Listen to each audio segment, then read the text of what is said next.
wears whites tights. He got all his mites, giving Aussie batters time to tire sleepless nights with red, white, pink ball. There floodlights. Hind thing is wiggling his swing delights. Thakur is the name. He is playing this test. Charging it like a turtle on a savage quest. Don't take him too lightly. Put your stumps to rest. They say in Mumbai streets, Bedex is best. Bedex is best. Bedex is best.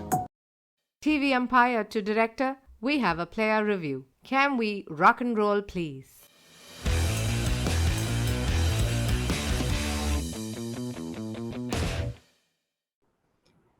Hello everyone. Welcome to episode 113 of Bits and Pieces, the friendliest cricket podcast. Just before the IPL season starts, it is the wedding season for the Ambanis. And just like Ambani's packing all celebrities in a bus, we have to pack a lot of things in this episode. But before we start, I have been forced to host this so that I don't bash Ashwin again. But I would like to tell our listeners that I was threatened by some hooligans on our WhatsApp group because I was, like any other intelligent and ardent cricket fan, questioning till when Ashwin is going to be a non-performer in this Indian team. Because of this harassment, I have decided to slip in some facts and anecdotes about Ash Anna today in the episode. Not that I hate him, but just that before this test, before the Ranji test, Ashwin's only contribution to the series was his absence from the third test when India turned around the entire test match. Coincidentally, the third test was also Ashwin's 113th inning at home. I'm Sandeep Lanjar, and joining me today are a bunch of cricket enthusiasts. First up, he's an avid quizzer who has multiple trivia questions in every episode.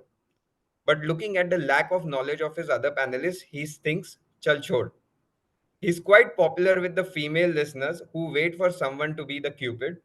Unfortunately for all, he has a wife and a cute kid. Please welcome Addy. Thanks, Andy.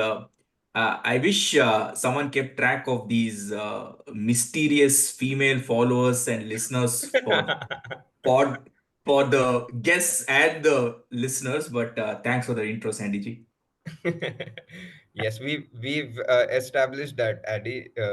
I got a request from one of my friends, so we So won't at least reveal we know it's one. So okay, that's a relief. it. Yeah.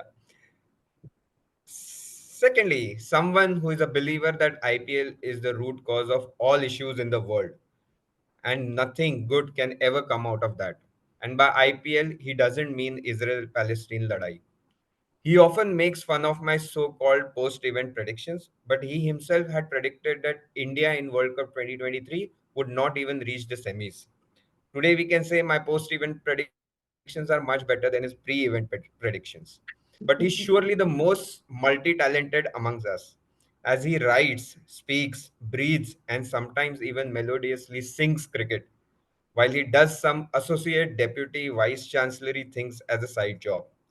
From being an ex CEO of IIT Bombay Monash Academy to being the current promoter of what we call the Come On Ash community, please welcome Hank. Oh my God. Where did you go from Monash to Ash? That's quite awesome. Thank you so much, Sandy. Happy to be here and happy to be the sole flag bearer of the Ash community. Not that I want to be, but here I am just being the flag bearer of that community. Mayur is also here, of course. You might introduce next. Go for it. Yeah. So, uh, in case you missed, he must be the happiest person on the pod.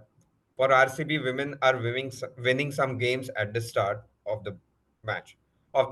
Sorry, I'll start again. In case you missed, he must be the happiest person on the pod because RCB are winning some games at the WPL. We will hear his I have just one point to make that goes a long way, literally. Our Bangalore investigative journalist from Chinnaswamy to Allur Ki Gali. Please welcome Samo. Hey, welcome. Thanks, Andy. Okay. Uh, Lastly, for the next panelist, I would like to call his situation Lamina. Throughout this series, there must be an ongoing tension between him and his father. But in this case, the son is away and busy celebrating India's victories, while the dad might be wanting his son to spend time to for him to lament along with together.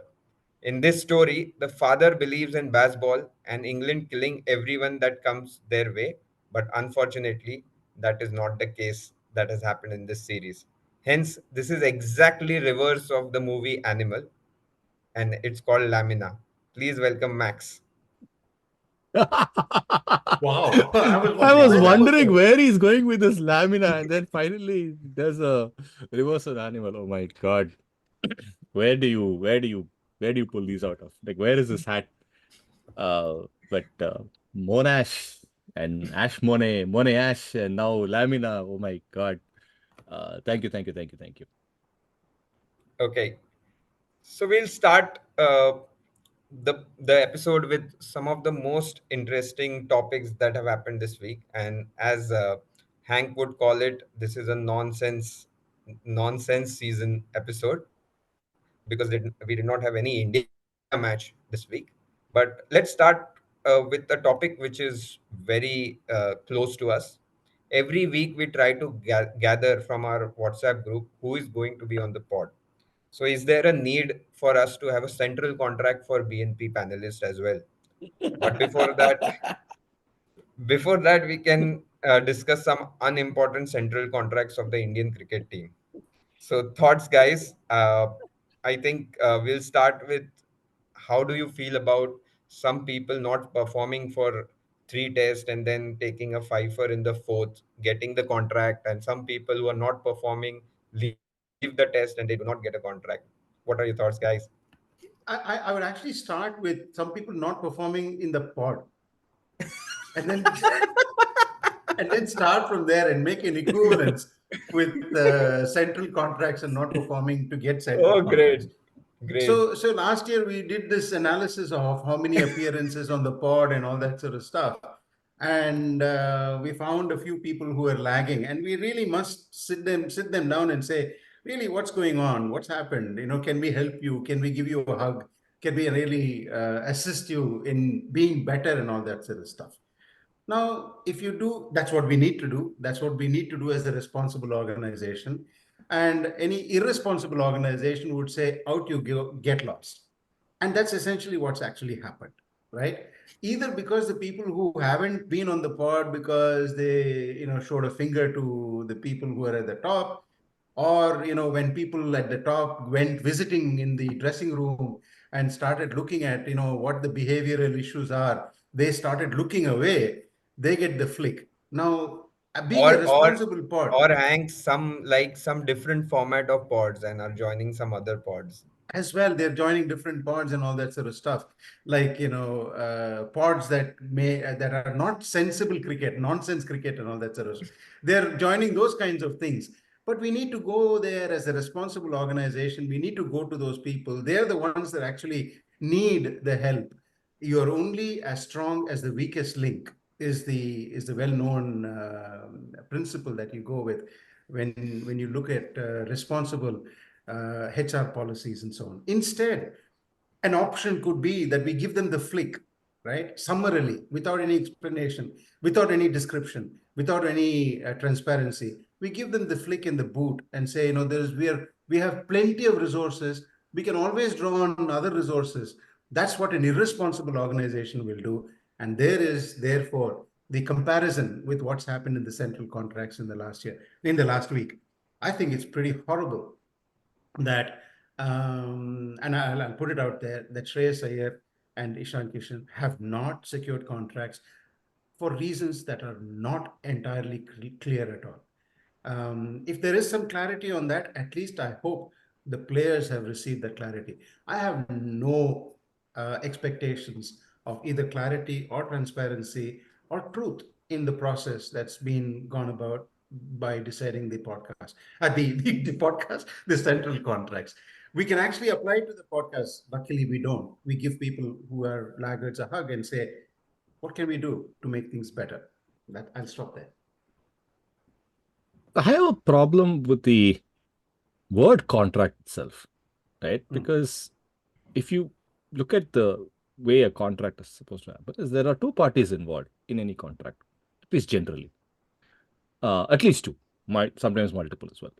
And both parties or multiple parties have a say, and they negotiate the terms of a contract, and then a contract is inked upon mutually by both, upon agreements of both parties here. This is the only sports body, one of the top richest sports body in the world. If you count, the NBA, the PGA, your FIA, all of these sports bodies, it ranks amongst them, right? Somewhere in the top 5 or something like that, where your employees or contractors are beholden to you, and as if what you are handing out is like is like the golden chalice, and we just have to kind of bow our heads and take it. It's a very it has remnants and still that whole British Empire thing. You will bow down and kiss the ring, and this is the same thing. Yeah, I'm giving you something here, take it and go. Like, okay, you are A, you are B. Did anyone ask, do you want to be A? You want to be C, sir? What is the process to become A from C? Like, there is no dialogue or anything. It's just like, okay, yeah, it's like the exam results list that gets posted on the notice board, where you scramble and go and check and see where your name is. It's like that. People have to find out, okay, this is where I am. Thank you, sir. And, for keeping me in your thoughts, and I will strive to do good work to be in your good books. Like, this is a very disturbing thing, which, okay, maybe made sense in the 70s or the 80s, where or even in the early 90s, maybe, where contract itself was a new thing, right? And so they didn't know what's the best way to do contracts, and players didn't have managers and all of that. And so we're like, we'll streamline this for you, we'll take care of this nonsense for you, you don't have to worry about this, we'll just pay you a salary, just like you're a government employee, level 5, level 6, or something like that. Since then, it still is treated the very same way, wherein you are picked and you're lucky and to be part of this chosen few for reasons nobody knows. Even the people who are in grade A don't know why they are in grade A. Or A plus now. There is an A plus. Reminds me of my days as a TA. When I was giving out grades to people.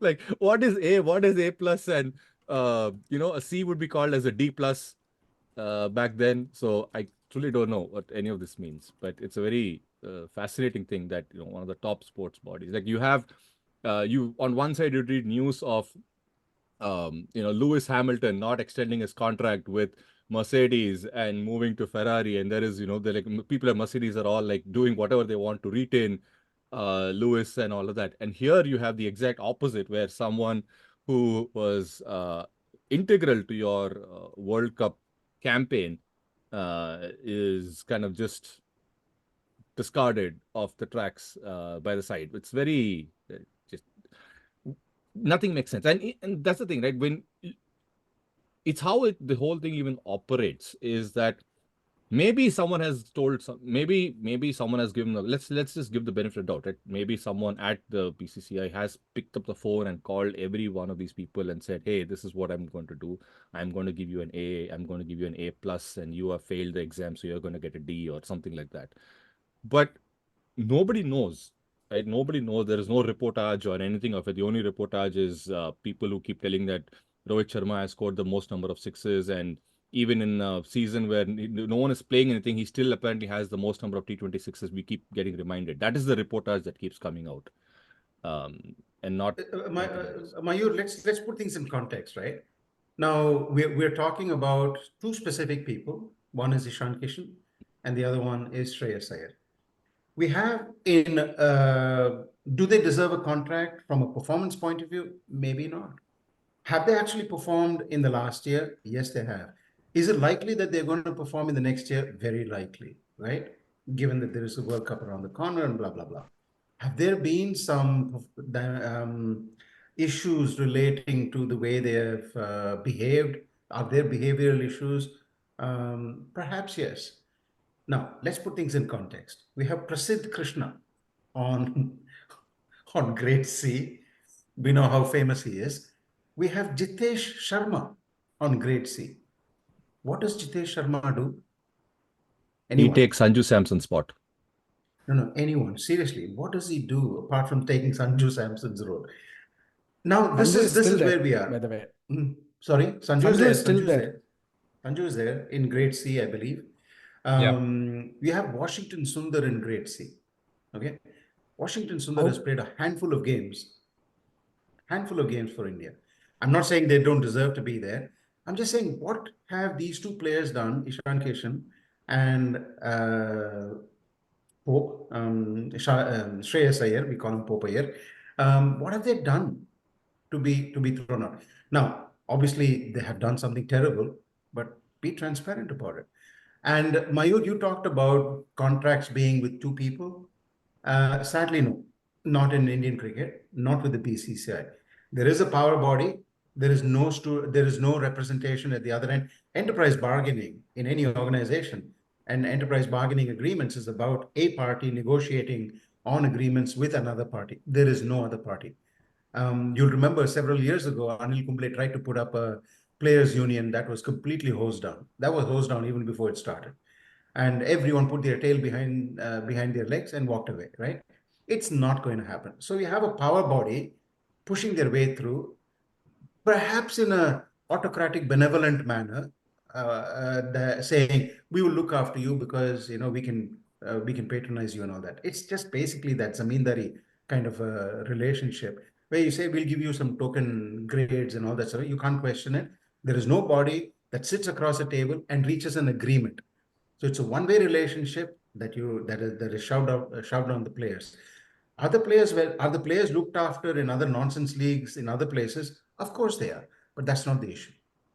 That's not really Just the issue. I think when you're three follow-up points. yeah Sorry, Mayur, you yeah go. yeah you go, Addy. So I The think 3 points. so-called One is nonsensical league. Oh, sorry. You go. just to finish that off. So one is on Mayur and Mo's point. It's called the Board of Control for Cricket in India for a reason. So hence we have the zamindari system still in place. And I think it's high time we go the way of, say, Cricket Australia and call ourselves Cricket India or anything, right? Just remove that word control. I think we can move beyond that. Secondly, my view on contracts in general is, should we be publicly airing the grading of contracts?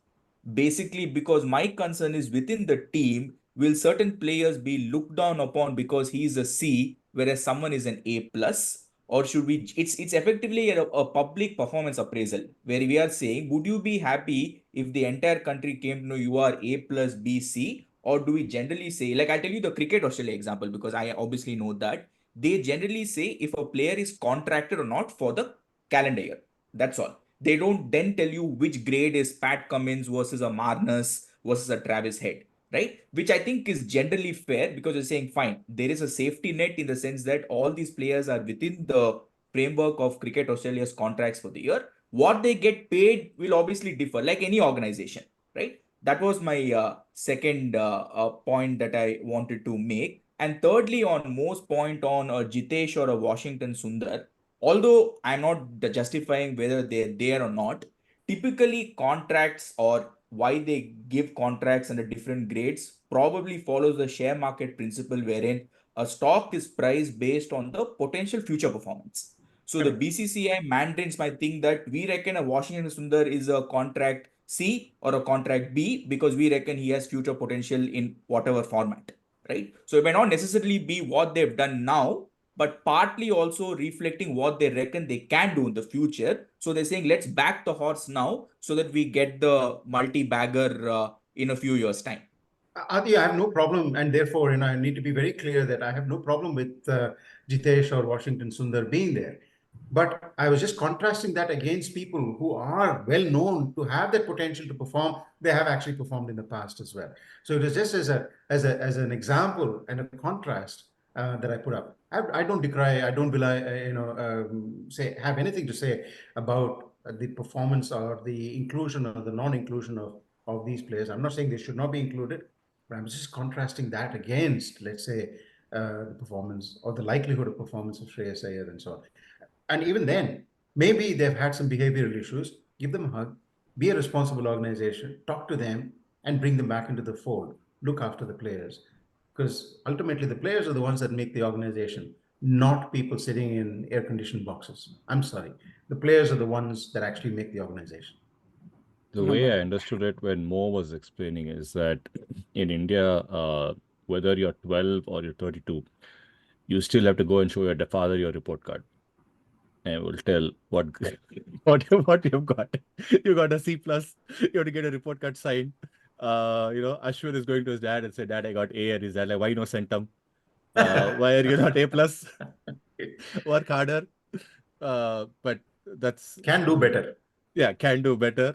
I will not sign this. I will sign this only when you come back and with the promise of getting A plus next time.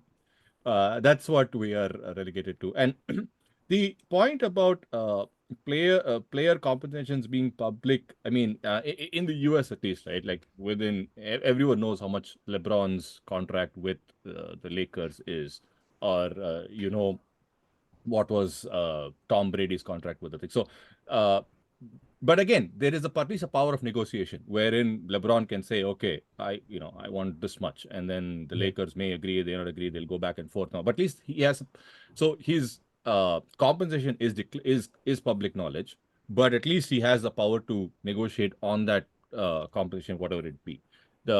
Sadly, that is not there. And then the other thing is that we have this thing wherein this nonsensical league that we're not allowed to talk about, which is black period.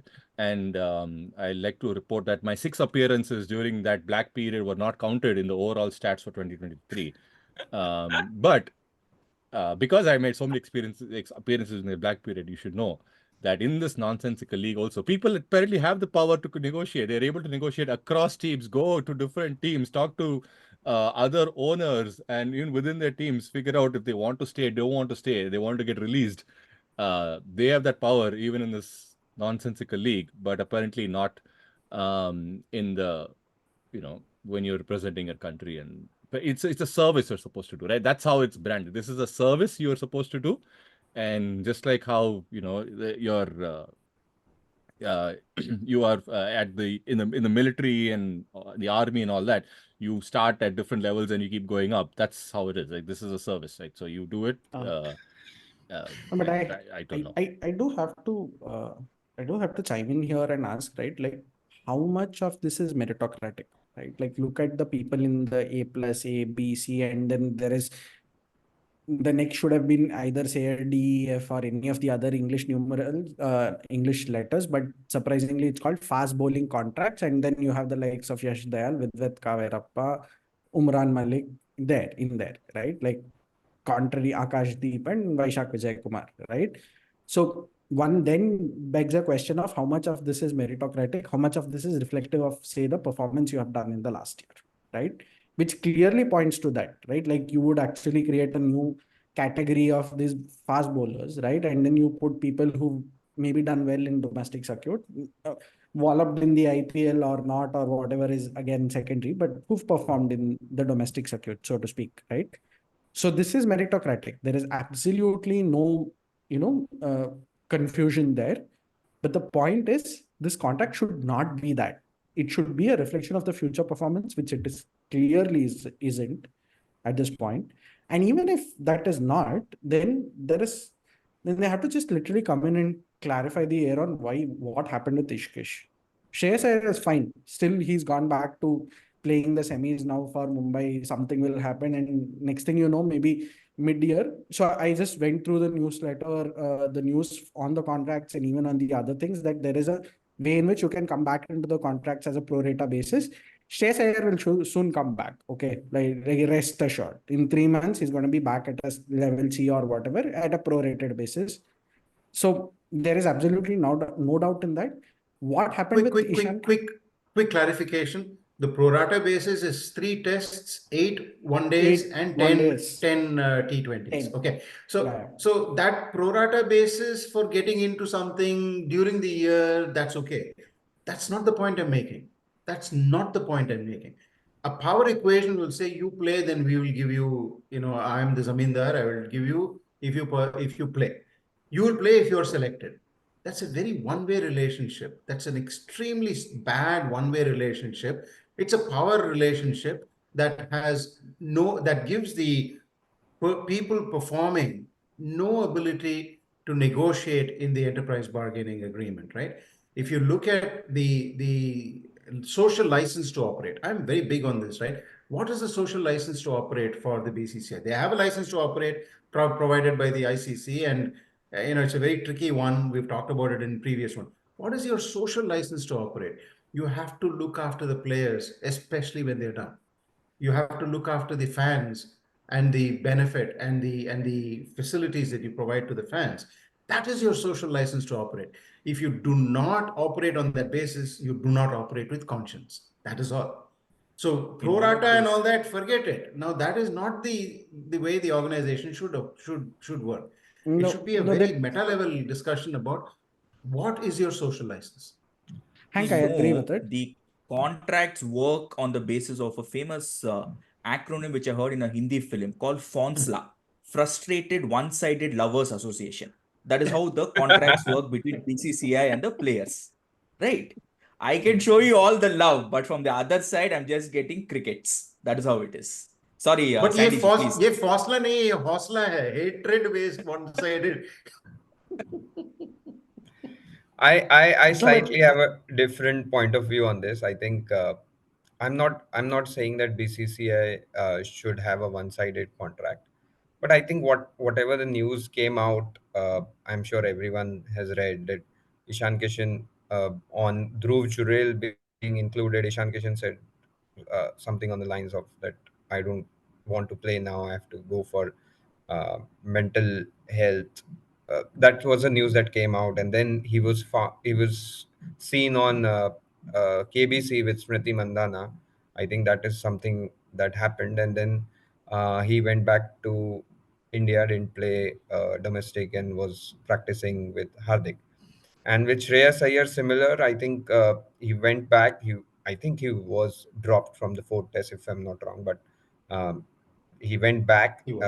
He said that I have a back issue, and BCCI I think called up NCA. NCA said there is no injury to Shreyas Iyer, and I think Shreyas Iyer was trying to avoid playing in the domestic circuit, and he got caught.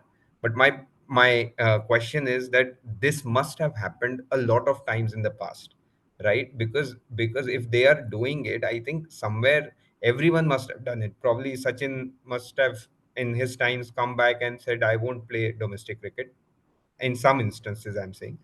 So this may have been happening for a long time. Suddenly BCCI has taken a stand against these two that they are not listening to us and not playing domestic, so we will uh, bash them or remove them from contracts. Yeah, but this is the thing. This is punitive. Sorry. This is a punitive approach, right? I'll give you a hug approach is basically to say to them, this is what you need to do. You do that and you come back. You get a contract conditional on that. It's not a punitive approach towards establishing these kind of contracts. And the other point, I'm big on this transparency. You haven't got a contract because you haven't played domestic cricket. Why? What's the problem in being transparent about the decisions that you make? Right. For the first time, many months ago, and probably he was reprimanded for it, Ajit Agarkar came and gave a big speech on what these elections are and all that, and he got a conk on the head saying, shut up and stay in one corner. Don't give explanations and so on. We have to be better than this. We say, don't be sorry, be better. I think we should got to say to BCCI, be better. Sorry, Adi. No, why do you say they were not transparent? Ishan Kishan was already known about his contract not coming in. That's why he went to KBC, because it became an existential question for him. Kaun banega crorepati? Because he didn't know, or rather he was giving an inkling. So he decided to go to the show himself and say, okay, main banuga crorepati because they're not giving me the contract. Mo, come on, you've got to cut them some slack. They've given him advance notice. God, nice. No, but one point that I do want to make, Hank, is, and this came up in the last podcast as well. Don't make the IPL the centerpiece gala of your entire existence. This problem stems from the pure fact that the entire central nucleus, be all end all of every cricketer today in this last 5 to 8 years is that मेरे को एक IPL के साथ team में I have to become a contract. I have to get in. Bam. Why you created a Frankenstein and you expect that Frankenstein should not exist, is it? Of course, I'm not saying don't exist. I'm not saying don't exist. And then look at what these guys did, right? Like they wanted to budget time to go play in the IPL or to get match fit for that. It is very clear. I think the signs, the tea leaves are very clear that they want to be in the preparatory camps for their respective teams. When every damn team has been putting out an Instagram reel saying that this many domestic players from whichever teams got chucked or not selected are coming in and reporting for preparatory camps, right? So when this is happening, when these guys want to go prioritize, and for what it's worth, Ishan Kishan could actually have been affected by the fact that Dhruv Jurel got selected above him, in front of him, which could be a logical cause. Give that man a break, give that, understand what is the quote unquote locus standi of the person here, and then say it's okay, it's fine. We're going to exclude you from the contract or whatever, but we'll give you a way in. We're not going to make life hell and everything for you, right? Or But make you they like an did that, example right? out of this. They did that when Dhruv Jurel. So we are not talking about playing 11. We are talking about, I think, 15. And when Yeah, Dhruv playing Jurel 15. got into the team, I think Ishan Kishan. That's what news say. Ishan Kishan asked for timeout, and they gave him that timeout. So they it gave him time. Okay, if you want to go out of the team and you know, have some time out of cricket, that is fine. So that is what has happened.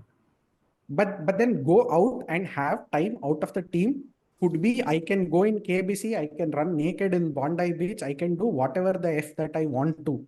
It does not mean that there is a diktat that comes in that says you have to show up at your state team selection and you have to end up playing there, right?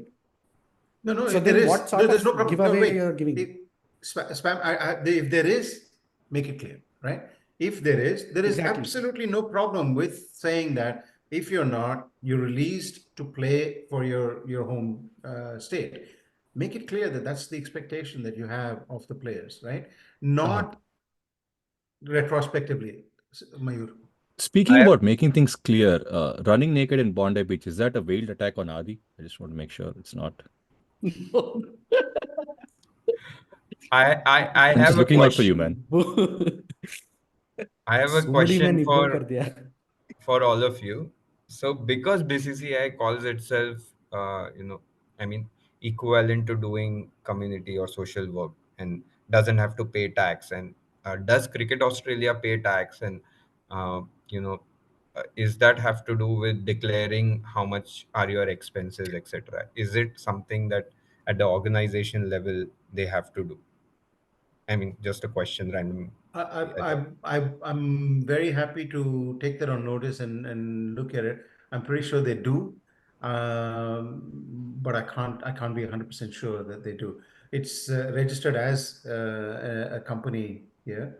But Adi, Okay. do you have any information on this? No, it is. You're right. And also, the big difference is that it's not as centralized as the BCCI. The states have an equal stake in Cricket Australia in terms of board representation, all of that. Obviously, a much smaller country. So that's how it operates. So, yeah, And I they think do they have are. player unions also, right? Because Yes, they I do have. They have remember an Australian player, Cricketers Association. ACA, Todd yeah, Greenberg ACA, is the head. SCA. Yeah, they ACA. were in conflict at some point in time, 1 or 2 years Correct. back. Yeah. Correct. Correct. and Yeah. that such conflict is good. The moment you run away from such conflict, you have this power equation that says you will do whatever we tell you to do. Conflict is good. You resolve that conflict through a bargaining enterprise bargaining agreement, however long it takes. It's good. It's good. But No, but Hank, see, I, Amit, that I, I, I really want to say that this is a very good philosophy. That I want to do what I am telling you to do, because our secretary went on to an event and said that इस साल रोहित की team US में और West Indies में जीतेगी. So I want you to do what I'm telling you to do is a good philosophy in that see, sense. Sandy ji, I have a point here, right? Like, and this is like a, unlike this, unlike the other countries also, right? Like whatever the BCC, see, you wear BCC, I mean, goes out to an Arachma point only. You might be wearing jersey that has the logo of BCCI, but the moment you are there, you are representing India, you are representing this whole mood of the nation, this drumming up. 2024 is an election year, so you cannot be like very realistic about it. So hence, Jay Shah went to that presser and said what he eventually had to say, right? The other issue with all of this is all of this actually makes an inherent power dynamic in the team itself. Now, that was the other thing that we possibly touched upon in the last episode or didn't, was that Rohit Sharma came out and said that whosoever has hunger to play, we will select in the team and all of that. And how are you going to gauge hunger, right? Like when your chief selector or whoever is making selections at random, at will or whatever, turning out to be good selections, let's give credit where it's due. But the rationale is not explained. And then you suddenly say, this is like, we'll select people who have great hunger, we'll come up and make these nice little stories and all of that, right, around it, right? So what is it that makes someone say, hey, an Ishan Kishan has less hunger as compared to, say, Dhruv Jurel, for whatever it's worth, right? Wrong comparison, but I'm just trying to draw a parallel here. What are you basing that hunger on, that you come out to national media and give these statements? And second of all, to the point of being transparent, all of this thing about reports and everything that we know are from multiple journalism sources, are from multiple media sources. None of the official BCCI pressers has not released any reasons why, say, Ashwin gets retained in grade A, or why there is a grade A plus, or why did you even have to create a fast bowler contract setting separately, right? Hello, time out. Great Time. Samu, you are questioning Ashwin's grade A. Very good. I'm happy. Okay, wait. We'll come to that in a minute. Spam, is there any journalist worth reading when it comes to? Then why are you talking about that? Forget Wait, articles. Mafatlal forget Vora is journalists. not a BCCI employee? Completely. It's not. So I thought he's he their promotes official, what is being social asked. media, something like that. No, I mean, Yeah, no, serious question, not joke. Like, he's not related to BCCI in any way. No. Not at all. Of course not. Of course not. We believe that completely. I thought like someone had once said it seemed very likely to believe that he was their social media something, like admin or some nonsense like that. No? So to actually talk about media in the Indian context and all that, forget it. Yeah, don't even think about it. But transparency has to come. There's only one place, because it's completely controlled. You saw what happened, right? And this is my point. If you talk about media and you look at the examples of everyone, former cricketers included, who have a voice in the media, they all said patronizingly to Shreyas and to Ishan Kishan, gyan dete hue, you can do it, my boy. You can do it. People have done it in the past. You can also do it. You will be better. Be better. Go back. Play better. Everyone reading from the song sheet that was printed out by BCCI, they're doing exactly what was ordered by the master. That same Zamindari principle, we can name and shame all the former cricketers and voices in media that used a horrible, sickening, patronizing tone to say to these people, you can be better. People have done it in the past. Fuck off.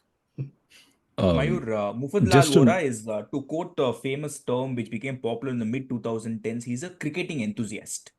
So let's not think he's a BCCI employee. He's a related to Mayappan, you mean? Yeah, well, I'm not getting into personal attacks here. And Mo, are you editing the episode tomorrow? In case, how do you edit an editor's note? Because you said the BCCI has become, or rather the IPL has become BCCI's Frankenstein. I should correct you by saying it is Frankenstein's monster. Frankenstein is not the issue, it's Frankenstein's monster. It's a common mistake people make, so I thought I should correct the editor. As I say, who watches the Watchmen? Who edits the editor? In this case, me. So speaking about said monster, I must also remind you that in this monstrous, disastrous league is where players actually have more agency and are taken care of and are shipped up and are sent in chartered flights for currently to Jamnagar when they need them, and are treated, are very much like royalty. Their families are taken care of. Their families get tickets without having to purchase them and all that. So yeah, it makes sense that there is a certain level of affection towards this league where you're treated well, whereas somewhere else you are beholden to, and you bow in front of the zamindar. Like even now, that whole pro rata thing that Samo was saying, it only I just kept thinking of the saying. Someone just telling Shreyas Iyer, I will drop my pants whenever you're ready. Come kiss my ass and get in the team. That's all this is. And because like if someone's done something like, I mean, again, we're all working in corporate jobs except for some professors who are happily sitting and their own zamindari system of telling people what to do. When someone doesn't perform well, or if someone is not showing up to work, or someone is, you put them on a pip. You take them aside, you have a conversation saying this is not what is done, and then you put them on a pip. And then you go and say, okay, I'm going to let you go, and this is not working out, and so on. None of that happens here, right? So, and that's the whole genesis of it. Okay, they've let's assume, again, we're still benefit of doubt. We still don't know the reasons, but the reason is because they didn't show up for a Ranji game. That's what Mufa Bro has told everyone. So that's the truth. Even if that's the truth, you take that person aside saying, dude, I saw you were fit and you showed up at this reality show, or you showed up, on Instagram, but you didn't show up here. That's not right. If you want to make the team for the World Cup or the Bangladesh series or the New Zealand series or whatever, you need to start pulling your socks. That's called and then that's the pip, right? I'm putting you on a pip. That's the pip, yeah. And if you don't do that, and when you have the pip, you're still getting paid. You're still getting paid. Yeah, you're still getting paid. And if you don't do that, now this is like your strike 2, and then you have, you are let go or something like that. That's it. Yeah. This is what, and the thing is, we're all just focusing on people who made the headlines. You've not realized 2 things. One, Yuzi Chahal has been also been dropped from the contracts. Yes. Yeah. Someone who played a lot of cricket last year in India colours. And Bapu has been downgraded from A to B, despite being the best batsman in the BGT. Yeah. So, again, reasons. Now, at least for these people, you at least have a reason saying, there was some behavior I didn't like, you didn't kiss the ass and all of that. Guy scores in the BGT. The only reason why you won a test in the BGT, he's now in grade B. None of this makes sense. This is like someone just randomly is at a mela. You have this gun with balloons. You just randomly are shooting like, okay, whichever one I shoot, okay, put names on them. All of these are A. All of these are B. All of these are C. Because, I mean, you take 500 wickets. You take 35 fifers and all of that. And you're saying, no, you're still not good enough to be A+. Yeah, and that's really the just issue. be only A, right? That's where you are. Stay in your lane. Maybe if you break Courtney Walsh's record in the Bangladesh series, maybe we'll take you to A+. Pro rata, right? That's the whole thing. Can you get to 519? Talking of charter flights, in the banking sector, NPAs usually refer to non-performing assets.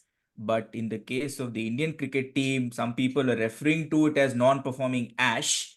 And I'm sure Sandy might want to add to it in terms of his take on ash, just completing his preface when he started. But in this context, Adi, I might say non-performing ash is also Bedex.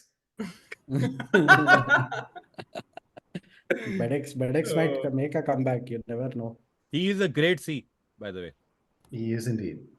Bedex Bedex is Bedex. Bedex. Okay. Grade C. Great. So yeah, non-performing ash. Is that what you want to talk about, Sandy? Non-performing Ashana? No, I don't hate him, as I said. But he didn't perform in the first 3 tests, and in the 4th test he came and took a fifer. So he gets a contract. That's what I started this topic with. But good to see that he has finally started performing. We can move on smoothly to the next topic. So what is this why not perform the thing that we're trying to attribute to everyone? Like everyone performs in every game or what? Like I mean, the only people who perform every single day of their job, if you're Johnny Sins or someone like that he's the only person who has to perform every single day of his job. Otherwise, you coast. There are some days you perform, there are some days you don't perform. And that's what you are, and if you're normal human beings. Now, if someone isn't performing for a long period of time, we can understand that. But I mean, people who haven't performed for 2 years and was still captain, and all those things happened as well, but we're not supposed to talk about any of that. But yeah, one nice guy from the south, you will all kind of pounce upon saying, why no centum, just because, I mean, poor chap, all his life he's been hearing why no centum. He comes on some random podcast which is being recorded across 3 continents. There also people are coming and saying, why no centum. What nonsense is this, guys? I think we have had enough discussions on our WhatsApp group on this. It's not. No, but It's not why not obviously have it out here? I mean, why is this? And I'm not because as I said, he's crusading. I'm not crusading for him, but why is this unnecessary and lopsided expectation of him? because he's a thinking cricketer. He's the only Exactly. thinking cricketer. Exactly. We get rattled because he promotes himself as a thinking cricketer. So our expectation. So therefore, it's not his fault. It's our fault.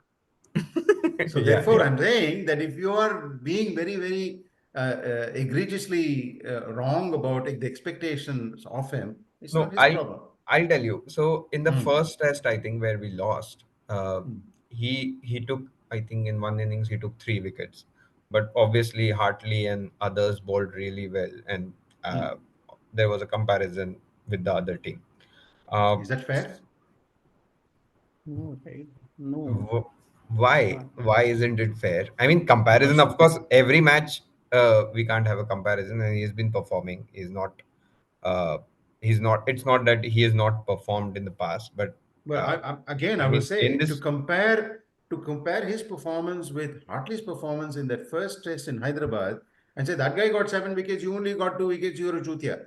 And I think that is a very lazy approach, very intellectually incredibly lazy, not just lazy, incredibly lazy, because it just forgets the match situation, what was happening there, and the Pope thing that completely blinded the India team and made them go into that situation where Hartley became a champion.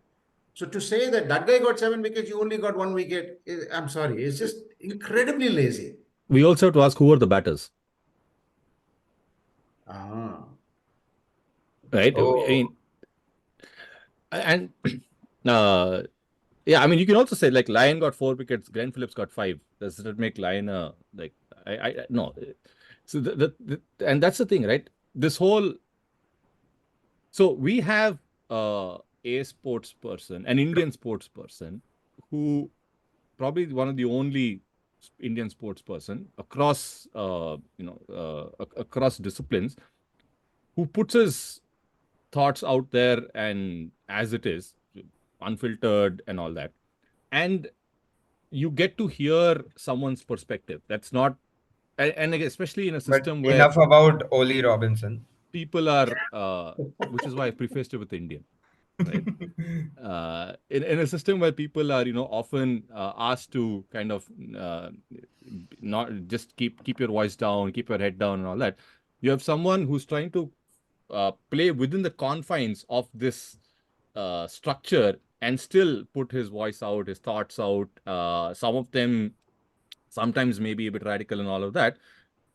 That itself is something worth celebrating. This whole thing of, oh, he promotes himself, like, yeah, I mean, so we ourselves are promoting ourselves. We are putting out promos and things like that.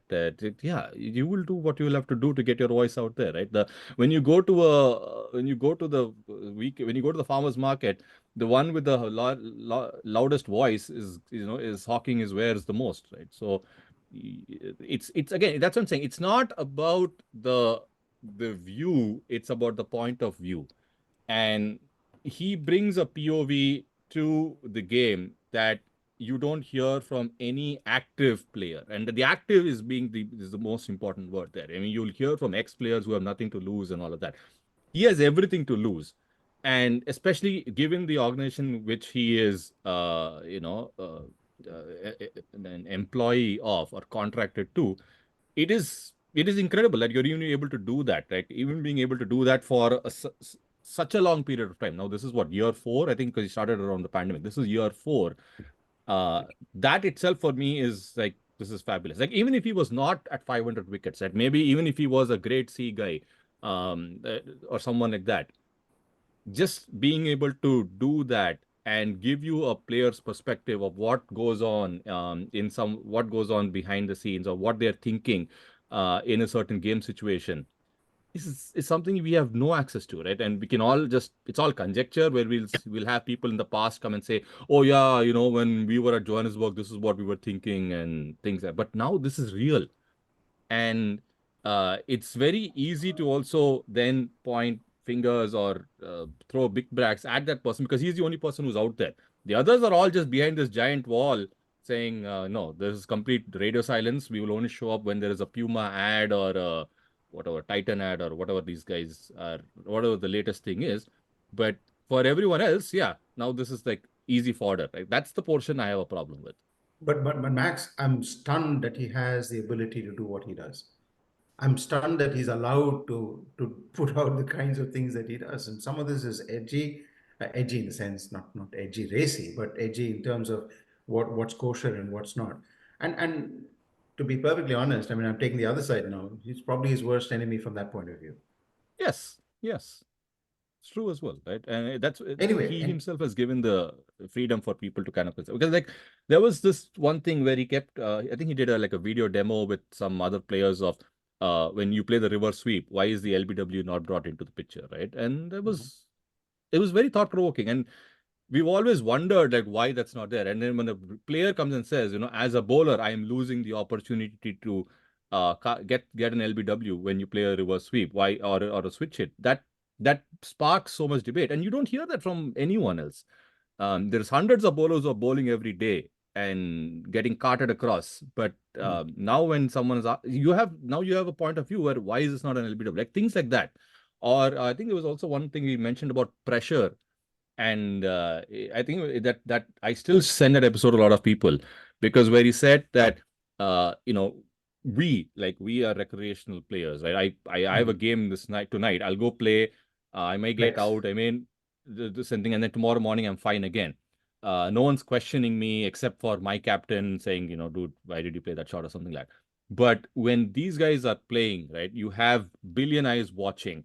And every single time you make a mistake or something, like everyone just is out there criticizing you, saying you have no interest, you don't know what you're doing, you are playing for money, you have no interest in the game anymore, and all of this nonsense. Like, you have no idea, right? Like, about what goes on in someone's brain and how much they are under. Like Athers and Nas on the most recent Sky podcast, right? They were waxing eloquent on Jaiswal and Sarfaraz and all that. But then Athers also brought this whole point about Patidar. And everyone has been criticizing Patidar, like, useless fellow, should be dropped. I don't know why should he even play the 4 tests. They should get DDP in, you should get someone else in. It's very... And Athers, because being a player, he was the one saying that, as much pressure as Sarfaraz and Jaiswal have to perform, because they know that there are 100 people behind them wanting to play, Patidar is in the reverse position. He has 5 people. He has one guy, DDP, who's sitting in the squad, who's ready to take his place. He has 5 other people who are playing the Ranji right now, ready to take his place.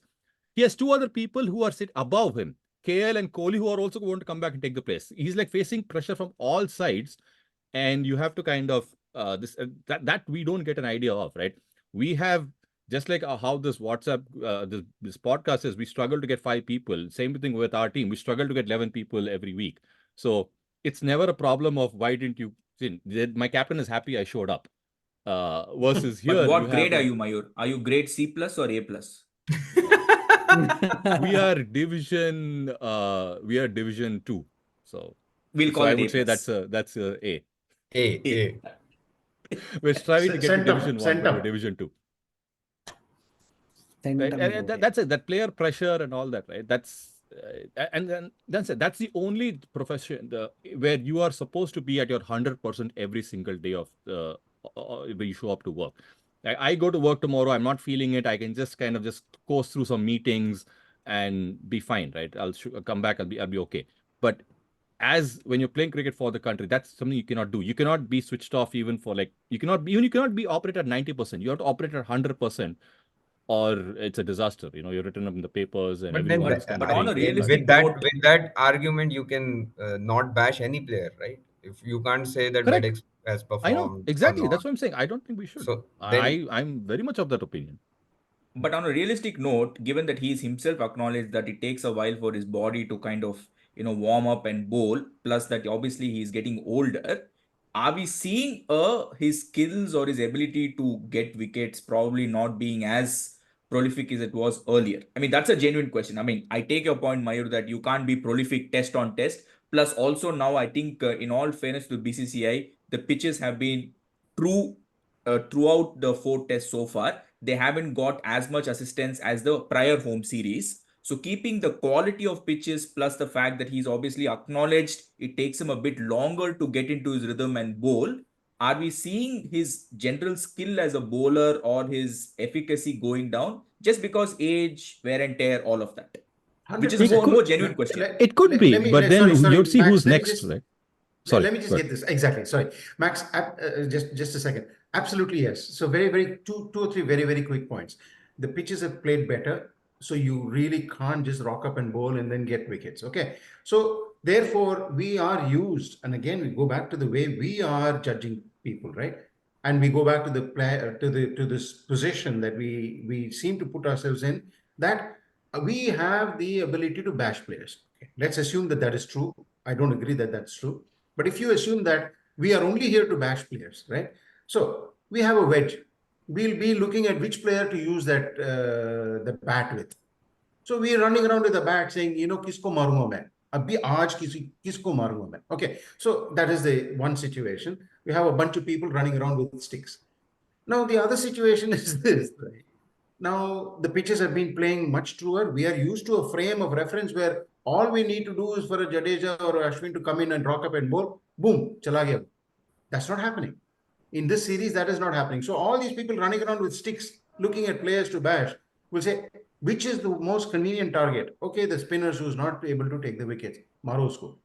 So this is exactly what is happening. So on the one hand, you have the pitches that are playing better. For the first test, absolutely no doubt, and we'll talk about it. Baseball worked in that first test. It completely flunked in the other three, but it actually worked in that first test. What baseball is and all that, we can talk about it. We've talked about it many times. It actually worked in that first test. And in that first test, Ash, and actually to be fair, other players also, other bowlers also got shown up. So people who are running around with these sticks saying, I have a right, entitled right to bash players, found it. And that's what happened, right? So, but the convenient target is the one that speaks most.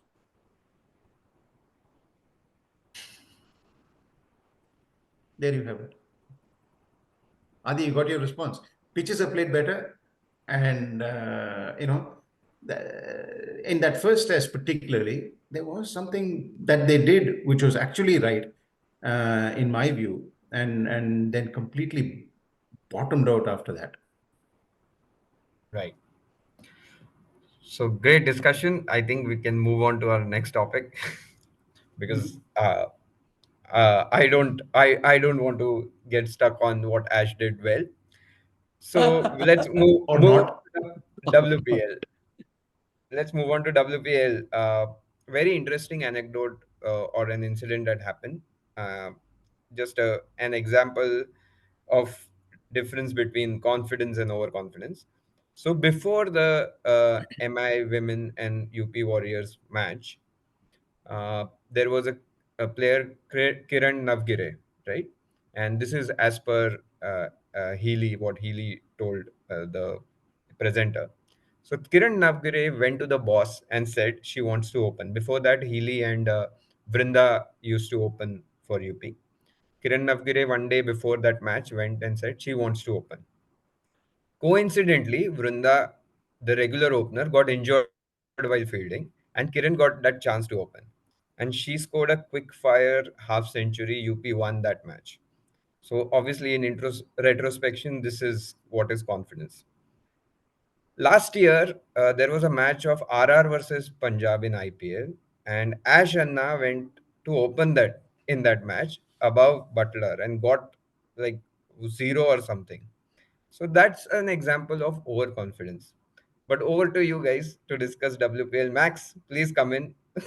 Uh, So I before did watch Max that comes game. in, Grace Harris was fabulous in that game. My Yeah. girls were kind of jumping, and Grace Harris when was she was actually good in the in yesterday's game also. Like she played really well.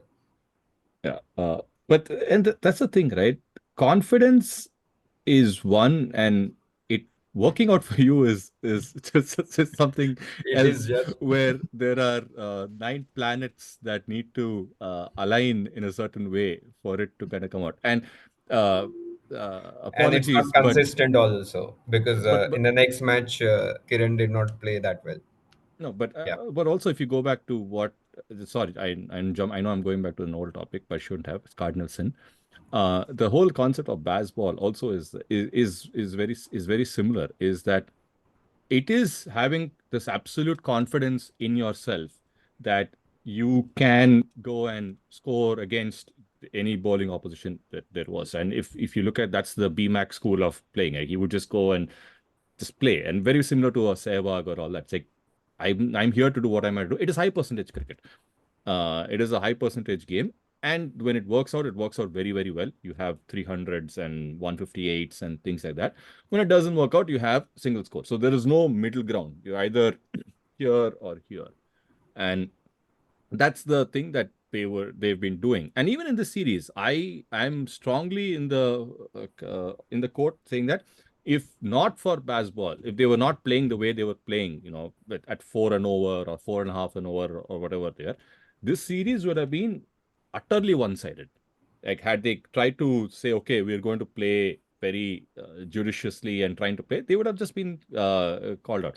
The only reason they've been able to compete and have some sessions where they've been winning is only because they've been trying to suddenly explode and take the game away. The only thing that they haven't had is that continuing, right? So you're 200 for 2. You've taken everyone by surprise. You're 200 for 2 now. And it comes down, which is very funny. And I was trying to explain this to someone at work. This is like, oh, you guys play something over 5 games. How can a sport be play over 5 games and still on it? So, I was trying to explain that something. But 5 days. 5 days, sorry.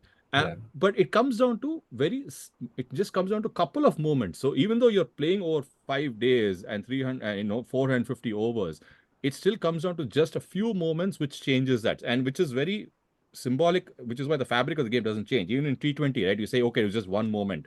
This one over changed the game. And we think that's not the case in Test cricket. It is.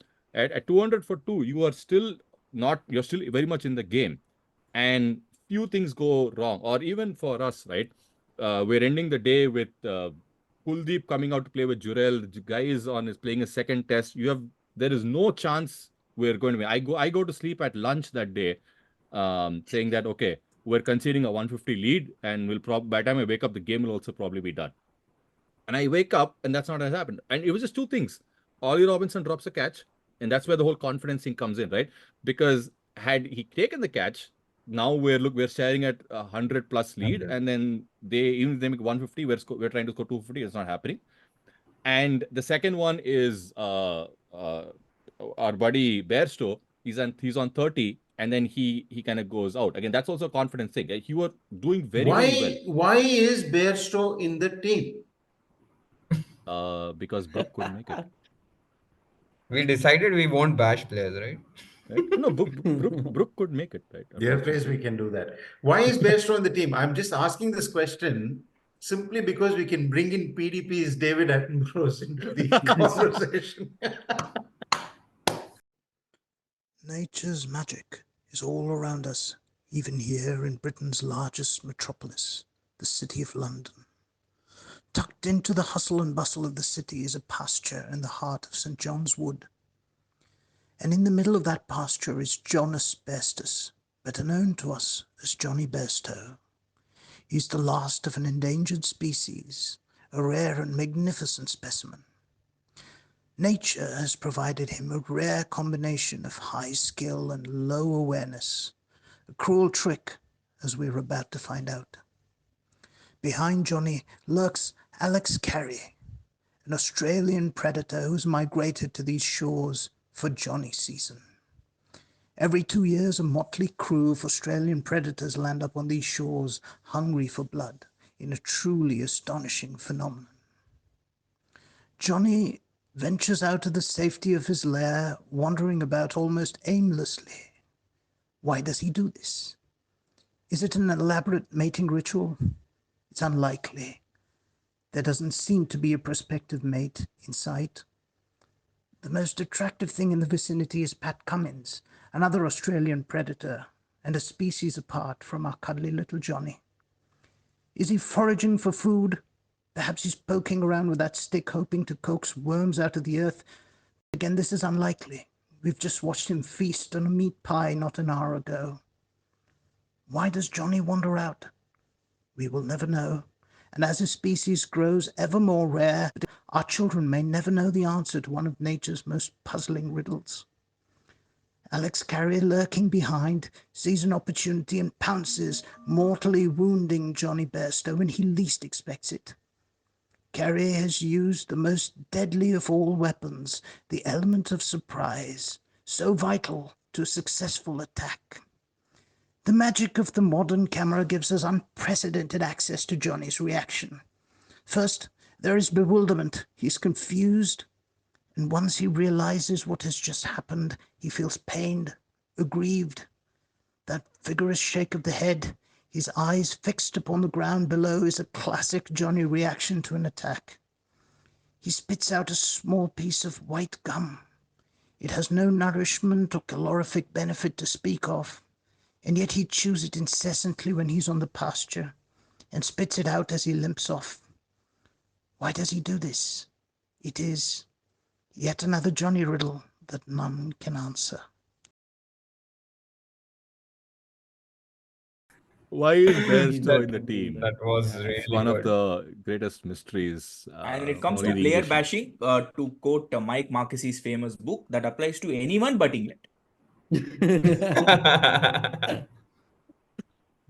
Sorry, but I digress. But coming back to the WPL, I mean it's been interesting because this time they're not in just one location, right? They're playing Yeah. across venues, and seeing the Small God Stadium full was something, right? It's so loud that they cannot even hear the toss.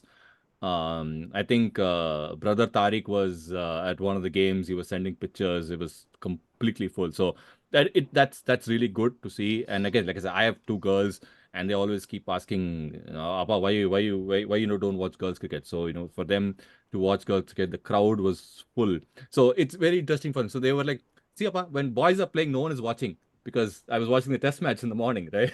So when boys are playing, no one is watching. But see, girls cricket, so many people have come to watch. Right. So Mayur, if you don't mind But- sharing because your daughters are watching the WPL, it'd be good to get what do they look at when they're watching a T20 format where women are playing? Just their perspective. And obviously, I can only speak for a guy's perspective, etc. And most of us can. From your young daughters who are watching it now, how do they look at the game? The T20 itself. So In terms of they idols, yes. what do they look So for in a player? All of that. So okay, what they look for in a player is my daughter likes like okay, she has a ponytail just like me, so I like her and all that. Yeah, that's the level. Again, you're talking about someone who's like 4 and 7. So they're looking, but then it's just the fact that you have you have someone's ponytail or a braid sticking out of a helmet, and that itself is a very thing that okay, this is how I am. Unique. And so even when they're playing, right, again, I have like tennis balls now lying in the house, which I just keep throwing on the wall and catching and all of that. But and I've seen this last year also during this time, that they will just be like kicking it out like a soccer ball, a tennis ball in the house, between rooms and all that. But even it happened last year, it's happening even right now. Is they're taking the ball and throwing it around their arm and trying to catch it and all that, just because they're seeing someone do that on TV.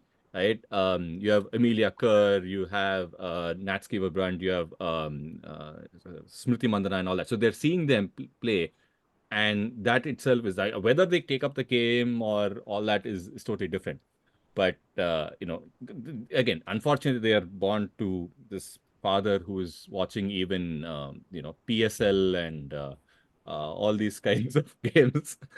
Has it where- progressed, Mayur, to them going in a normal sidewalk and just randomly bowling like how we would do it? Imaginary bowling and then just trying to hit and bowl at the same time? Yeah, I think that I mean I haven't seen that, but yeah, that's the thing that you wanted to see, right? Because again, they see me doing that. I'll be just walking from the laundry room and I'll be swinging my arms and like, hey, Appa, you don't have a ball in your hand. But yeah, no, it's a pretend ball. My nephew has started doing this because he sees my brother, randomly delivering a ball. So he has started doing it. And he's just 2 now. He started rolling his entire arm and showing as if he's bowling. I think You it's an feel Indian it's male Andy? thing, right? If you have an Indian male who is walking and if no one's looking, if he thinks that no one's looking, involuntarily your hand will just go like this. Yeah. You know, you are not a swing bowler. You are not. You may just be a batter. You may not. You may be a spin bowler, but your hand will automatically just go as if you're doing outswing. Sometimes it is just the action of holding that ball, right? Yeah, That is also some your like wrist is cocked and I you I just used do to that. do Javagal Srinath like this and just randomly holding your wrist. Yeah, And I've when you know noticed no one's watching, you do that. the imaginary batting depends on the format of the game. Normally, when there's a test match, always it'll be a leave. But when it's a T20, you'll be trying to hit it, right? I don't know why, but test match is always like, I would have left that ball. I would never have played it. Don't ask me why, but yeah, one more strange habit. But anyways, we've digressed. Over to Sandy So, again. Yeah. just from point of view of a person who's really not been following the WPL too much, the timing is really awful. I would love to get engaged with it more. Have the crowds been good? Has the attendance Yes. been really good? Participation really Yes. good? Good. Yes. 20,000 Yes. 20,000 plus in all matches so far, which is pretty good And for all and Max, I the. think to your point, all the matches have happened at Chinnaswamy till now. They will shift Yeah, to Delhi. I think 2 or 3 matches later. But yeah. I very very good crowd. In fact, Sammo will tell you there was an incident in an RCB match where the presenter during the toss was asking Smriti to speak, and Smriti couldn't say a word because literally had to everyone's do shouting. this. Yeah, she had to do like calm down everyone and let me speak. Yeah. So really great crowd. Yeah, but I think I want to go back to a nice little story wherein today this is a leap year, right? Like we all got an extra day, right? Like in February 29th, and we all wonder, right? Like, oh, this is a February, this is nice. We are getting one extra day to spend on this earth. Let's not do boring work, or sometimes let's do boring work but come back and celebrate this extra day, spend with our family, order something nice, go out, have fun, and all of that. We effectively have a 366th day this year. And the geniuses at RCB decided that even on this extra day, we'll go and lose a game. So RCB, irrespective of the gender, have been doing RCB things, and there is no change in character for that. Happy to report that. But the But most Sammo, you heartening, should be happy that they are a number 2 at the moment. well, we'll reserve the happiness for later. But I am Uh, but from a performance perspective, they've been a cut above the rest. Honestly, I mean, the net run rate doesn't show up, and it also shows how important Delhi have been, right? Like in the game that they lost against Delhi Capitals, the Right. famous leap year game, the margin doesn't tell you. I think at 113 for one, Marizan Cap turned up and bowled that over. She got smacked for 2 boundaries, and the next ball she got Smriti Mandana out, right? And they just literally turned the game. It was just one moment here, one moment there. Similarly, I mean, from the last year onwards, there's still a lot of records that have not been created. Like there's still no centurion in the WPL as of today, right? The highest is Sophie Devine from last year for 99. But the one thing that got reversed was a woman taking a fifer, which was in the second game, Asha Shobna Joy, who Yeah. took a fifer. And then you had that brilliant story about Sajana coming out in the last delivery, needing 5 runs to win, and she just smashes it for a 6. So Sajana and Minumani and their physical education teachers sitting there in the hospitality box, seeing her girls perform. So there's a lot of nice little stories that have come out.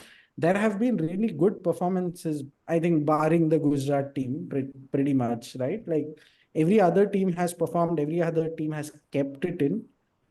It's only a guess as to where the teams will go, right? Like like I think one of my bugbears from WPL last year was because it was entirely held at Brabant. The early part of earlier games had this whole skew towards high scoring matches with every team sort of like raking up 180s, 190s, 200s, and easily getting 370, 380 each game. And then the pitches decidedly slowed down, and a lot of it came down to toss, right? Like tag became a factor. This time that's not going to happen, right? And this time you've had totals that have been defended at small god, which is like very surprising, right? Like Delhi put up 194 only because Jess Jonathan just went bonkers in the last 3 overs, and RCB couldn't chase it, right? Like had it been a 180 chase, RCB were walking away with it. Elise Perry made a boundary save, and the first game UP Warriors lost by just 2 runs. So all of this is pointing towards a close contest, but the RCB fan in me is disappointed because for the first time in 8 years, Small God has turned up and prepared a turning pitch, and the RCB men's side does not have a frontline spinner. So God only bless the men's team. I mean, I am just amazed at this think tank. I don't know what this team does. It's just a team that plays for the vibes. I think maybe they need to have learn a thing or two from the women's team, which have stacked up, which have a woman for a woman performance, even in a crunch game like Delhi. But that having said, it has been the closest WPL so far. Mumbai Indians, who were invincible throughout the last season, have been shown up. There have been chinks in their armors. Delhi is a tough side, and don't be surprised if, let's say, Kiran Avgire, before she came up and tonged at the start that 50 of 30, she played an irresponsible shot against RCB and was out within the first 3 balls. Like the first ball, she was declared out, but somehow had a DRS reprieve, but then ended up giving like a catch. So this is a close tournament. I am very surprised as to why there are no more than 5 teams at this point. It is going to be close. We should see some individual performances. Having said that, I still feel this is the best chance for RCB to get a trophy because teams have been shown to showed up, including themselves, because they're again overly top heavy this time, and Shreyanka Patil has not been firing. But yeah, fingers crossed. Today is a big game. Whoever wins this goes straight to the top at the halfway, technically at the halfway mark on the tournament. So yeah, let's see what happens. I think the only big problem is that in the auctions there were two Indians who got a very high bid, and Kashvi They've not and performed. Vrinda, and they're not Not performed. playing. I mean, they are injured, both of them. So Vrinda that's Dinesh, I think, played the first three yeah, played games. the first. She didn't Got perform, an and now injury. she's injured. Yeah, and Kashvi was not there from the start. So that is, I mean, would love to see them make their way back and perform. Max, any other thoughts? No, I just wanted to tell all the listeners to please come back on the 10th of March when we'll be recording another episode. And we will ensure that Samo is on that episode to tell us about the net run rate calculations for RCB, who has jumped the gun when teams have only played 3 games. He has jumped the gun and already Yeah. called for a team going all the way. So 10th of March is when we will have him back again. Are we going to, on the 10th of March, say again, unfortunately, RCB didn't make the playoffs this year too? Is that what No, we're they going will to have say? one more game in hand, which they will Yeah. have to win to get past and make it to the next level. Which they and we will. will Okay, not. cool. Got it. Got it. Okay, RIP, cool. RIP RCB, the ashes are still stuck in Bangalore traffic.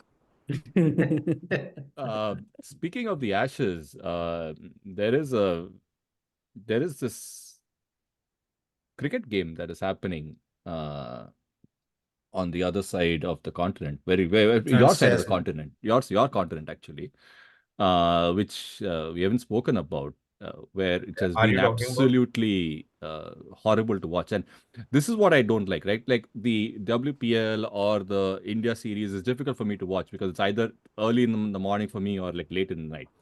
finally I get a game that is watchable in my time zone. I come back from work and I can switch on the TV and I can watch New Zealand play Australia. I'm like, okay, this is going to be nice, right? 6 o'clock, I can start watching the game. I can watch like all the way to at least till tea.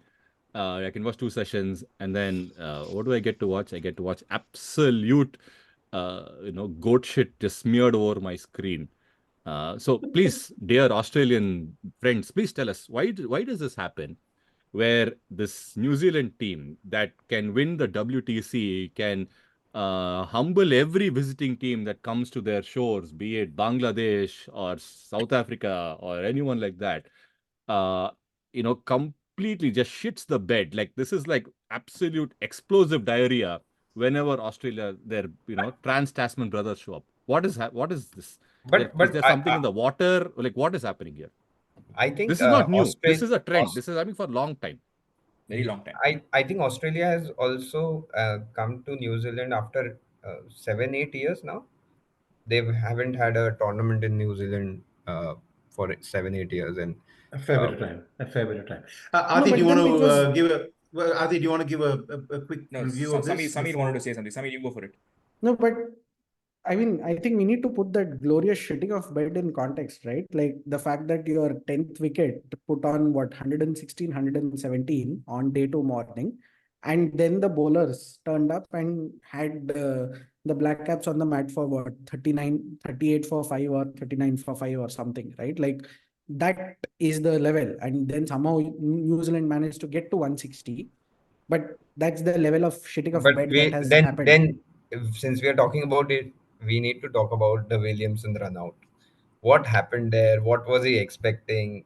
Why was he waiting at the pitch and then at the boundary? What was More importantly, why was he waiting after the dismissal? What was he expecting? yeah Was he expecting some yeah spirit of cricket kind of thing where Pat Cummins will call him back and say it's okay, it happens, etc.? No, what? Adi, give some context to this. Some of our listeners may not know Okay. So what the exactly. so the context is that Williamson was at the crease and I think he was still on knot. Mitch Starc was bowling. He just hits the ball down the ground and Will Young is the non-striker. So in classic comical fashion, which you see probably not even in great cricket, they basically collide against each other and he falls short of its crease and he's run out, right? So it's in an old school run out which happens. So he's obviously shocked And because it hasn't happened to him since 2012. So we're talking about 12 years of a fairly regular and test batter. and somehow And Stark is in middle of all this because Stark was in his bowling stride trying to move correct. away and And he bowled around the wicket, right? Stark. So that added to it, right? no, he was bowling over the wicket only, but he Okay, tried to okay. stop that ball which was driven by Williamson Yeah, to long off, yeah. not long off, So mid off. Yeah, mid off, yeah, and then Williamson was in shock and was looking behind to see if there'll be any reprieve, but yeah, I think the Australian team had already started celebrating and they didn't even look behind, so he had to make the long walk back to the pavilion. I think he But was Why but would they? waiting For for what hair? For Tony what to hair you are going to get a reprieve? yeah Like you have collided no with no your own teammate. The next Australian player is like 3 feet away from you. So why should you get a reprieve? Because you ran into your own buddy. Hey, I'm a nice guy. I deserve to get out in a normal way, Mayur. Come on. I mean, he's going with the nice guy principle, saying, nice guys don't finish last, don't get run out comically, so please give me a reprieve. Nice guys take 500 wickets and get shat upon on podcasts. Okay, that is what is happening in this universe. That is the level of nice guys. coming to your point, Max. I think this type of run out we only see with Ashan.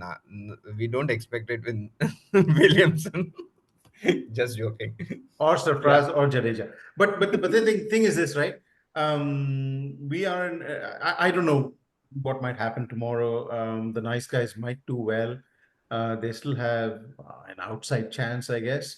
Their second innings batting has been a downside better than what they did in the first innings. Rachin Ravindra, do you remember him? Do you know Looks anything about promising. Rachin? Yeah, Okay. his name is made from some guy Okay, called thank you. Rahul Dravid Thank and you. Sachin That we've Tendulkar. done that about 100 times. Yeah.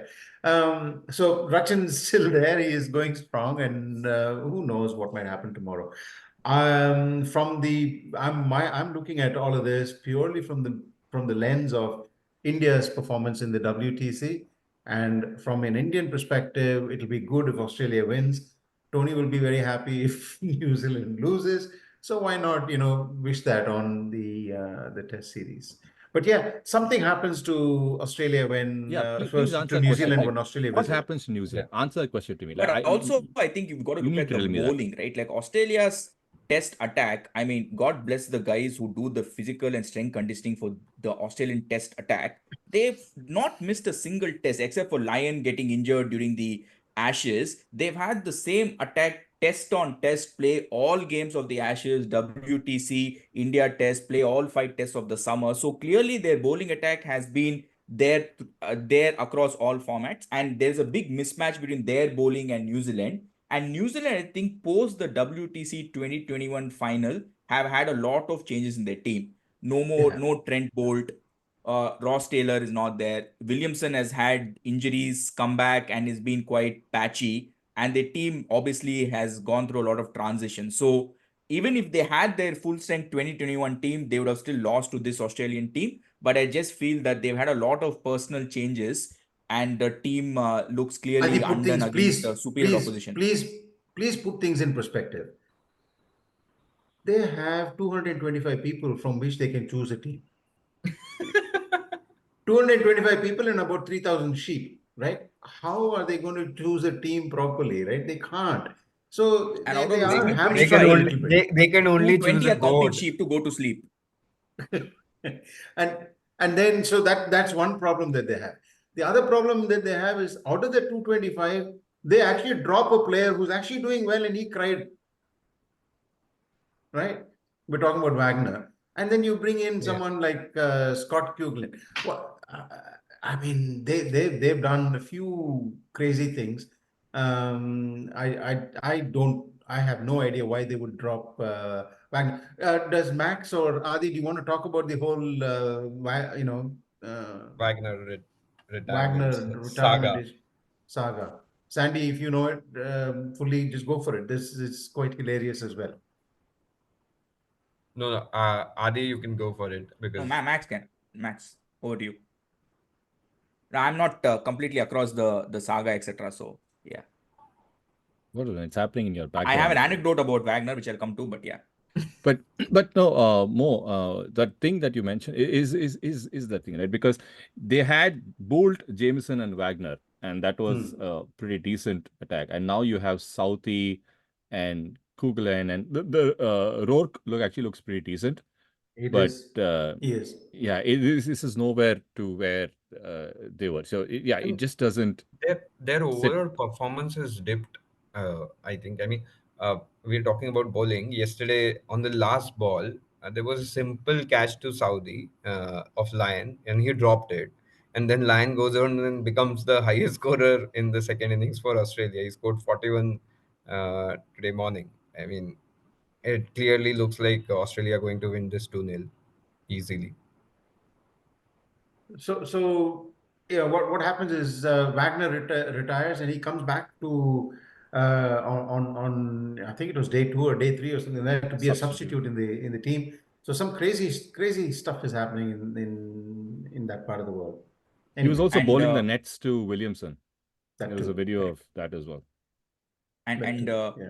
Glenn McGrath did Sandy G by predicting Neil Wagner's future potential way back in 2003. So recently, there was this anecdote which came up where because he was retiring, they spoke about McGrath's book about the 2003 Cricket World Cup, which was in South Africa, called World Cup Diary. He wrote a book about it. And in that, I'm quoting him, he identified one 17-year-old as someone to look out for in the future. There are some promising fast bowlers among them. They all have good action and bowl with some pace. The one standout is a left armer whose hero is Alan Donald. You can tell by the way he follows through. It's a mirror image of AD. His name is Neil Wagner. I mean, that's how McGrath wrote it in his book. And he'll be someone to look out for in the future. So, nice story about McGrath identifying the potential in Wagner way back in 2003.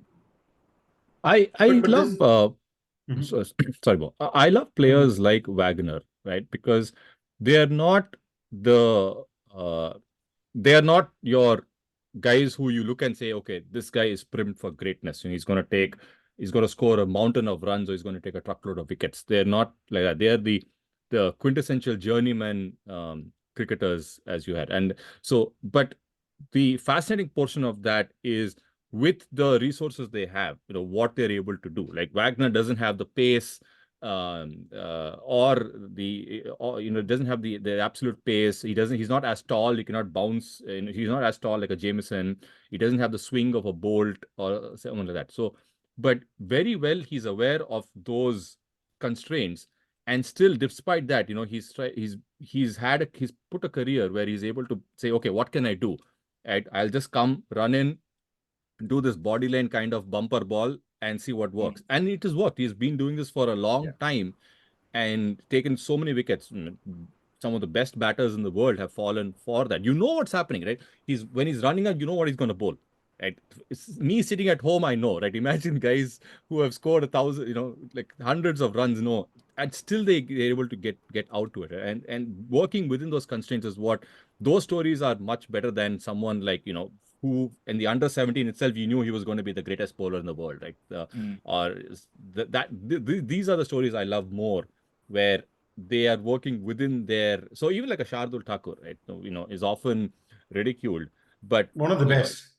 He doesn't have the he doesn't have the accuracy of a Bumrah or the pace of someone else, but within his constraints, he does what he has to do. He shows up with the bat or something, and he contributes, and he still ends up making a contribution to the team. He takes wickets. He takes wickets.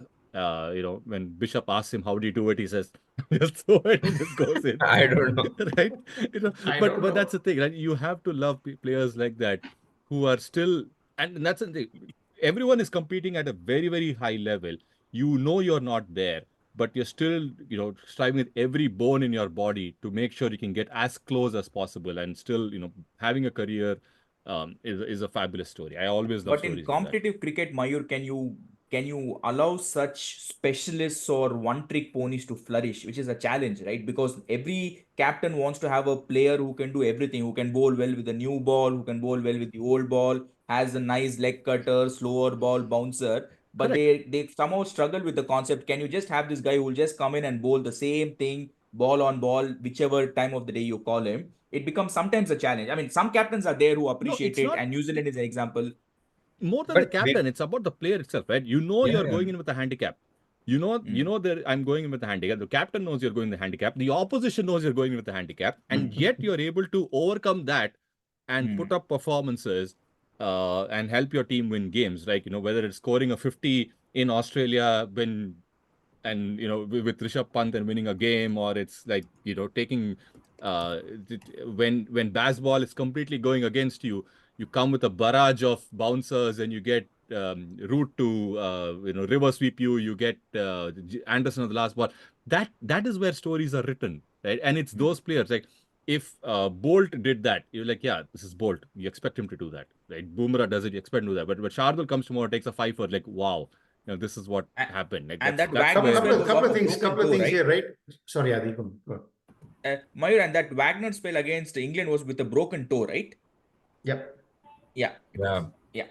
Sorry, Mo. Talking of handicaps, if you have a handicap that suggests that you are not able to face bouncers, do you lose a central contract? The other point is talking about handicap or handing caps. Hasn't India done amazingly well with handing its caps out in this current series? And something that we should talk about just as we move to probably 3 or 4 days away from moving to Dharamsala for the final. And there's one more cap that's going to get handed out. Right? Exactly, where there will be an additional one that gets handed out as a handicap. But we've had how many debutants in the series, starting from I guess. I mean, Jurel was one, Sarfaraz was one, Akashdeep, Rajat. Patidar was not been a huge success, but there have been three players. Mukesh was given a game, even though he's like 4 tests old. Mukesh. Mukesh is only 2 tests old. Was and not a he's now debut, played was, one yeah, more. he played Not a West debut, Indies and he but played some South Africa. correct. Some players who've not played that many tests, and 3 players in this series that have been handed a cap, if you like. Some amazing things that have happened. Yep. Even Yashashvi, I think, had played 4 tests, right? 3, 4 tests before this. Not So, many. Two in West Indies and 2 in West South Indies and Africa South yeah. Africa. Two West Yeah. before Indies to this, South right? Africa. So That's not I too was much. telling someone, right? This feels very much like that GABA team where you just had to put people on the park Yeah. to kind of win. Like, and that's how it is. Like, okay, we don't. You Who's are playing against one of the top teams in the world. Again, Natarajan. top may be a bit debatable, but still you're Well playing resourced. without Virat, without KL, without Pant, without Shami, without Bumrah in one game, without Jadeja in one game, without Ash for a day. Like anyone, if you tell that you're playing a team without like half of your Max, top without 5. Ash for a day is like a red rag to the sandy bull.